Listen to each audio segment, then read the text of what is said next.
Assalamualaikum warahmatullahi wabarakatuh. Selamat pagi kakak.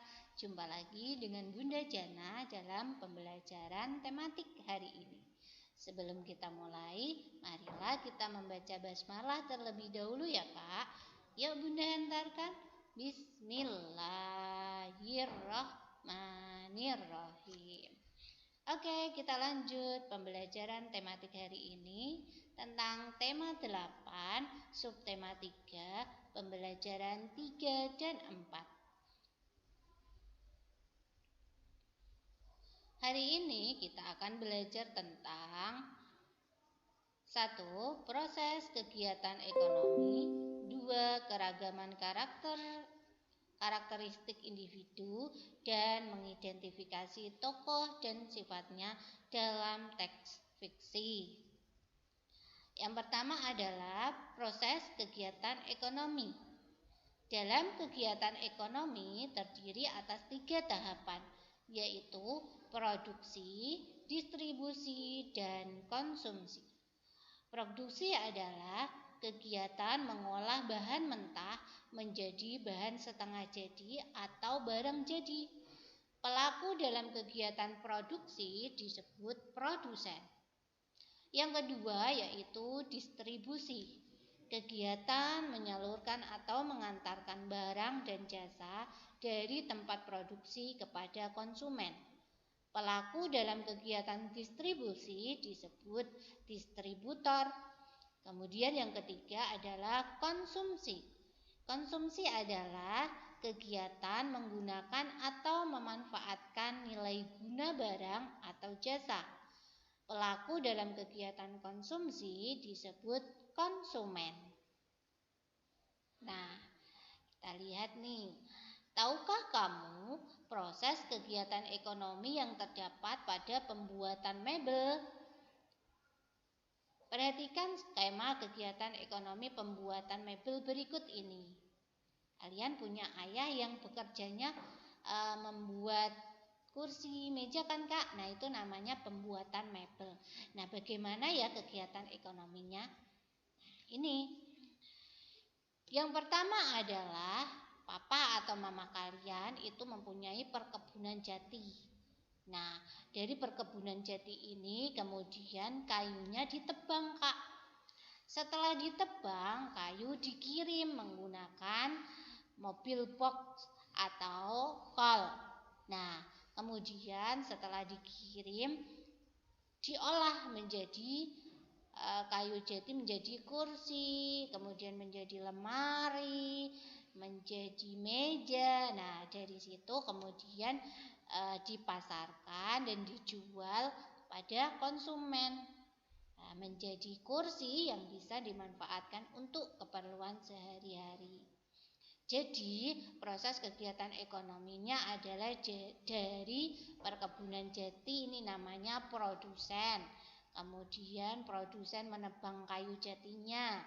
Kemudian produsennya mengirim, ini namanya distribusi, pengiriman kayu jati.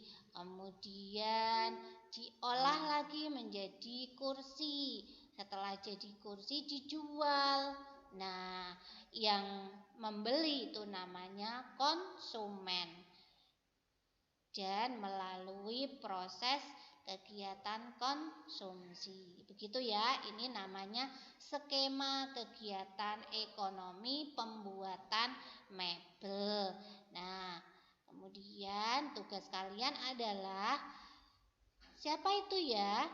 Nah, pada gambar ini ada petani padi. Nah, tugas kalian adalah jelaskan kegiatan ekonomi pada gambar di samping ini menggunakan skema kegiatan ekonomi. Contohnya tadi ya kak, seperti ini.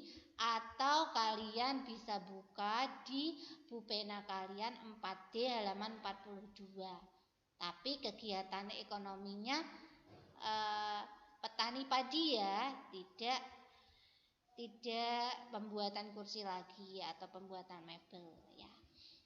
Sudah jelas tugasnya kak? Nah, Bunda lanjutkan. pembelajaran selanjutnya yaitu mengemukakan pendapat tentang keragaman karakteristik individu.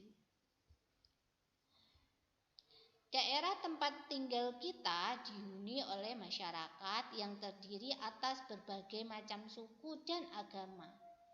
Selain itu, masyarakat sekitar juga memiliki karakteristik fisik, kegemaran, dan kebiasaan yang berbeda-beda. Keragaman tersebut perlu kita syukuri dengan cara menghormati dan saling menjaga sikap saat bergaul dengan masyarakat. Setiap orang memiliki karakteristik individu yang berbeda. Keragaman karakteristik individu ini meliputi keragaman fisik, sifat, agama, dan juga asal daerah. Keragaman karakteristik individu memiliki manfaat, yaitu mempererat rasa tolong-menolong antar teman serta menambah pengetahuan akan kebudayaan daerah lain. Oleh karena itu, kita harus menghormati keragaman karakteristik tersebut.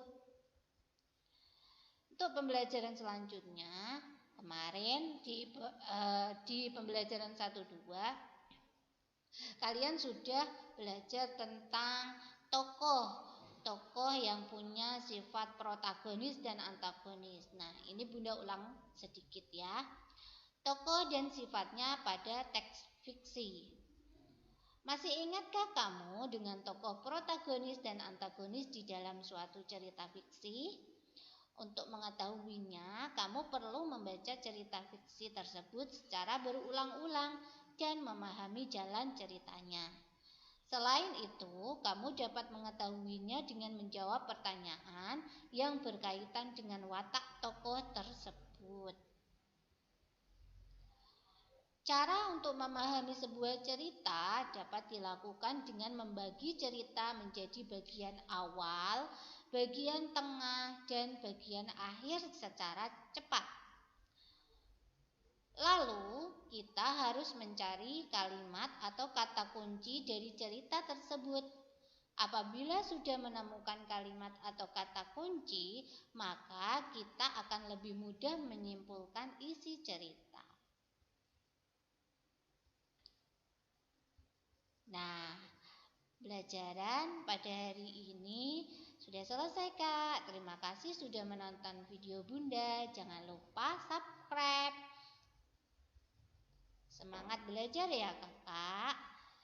Bunda akhiri, semoga hari ini bermanfaat untuk kalian. Bunda akhiri, wassalamualaikum warahmatullahi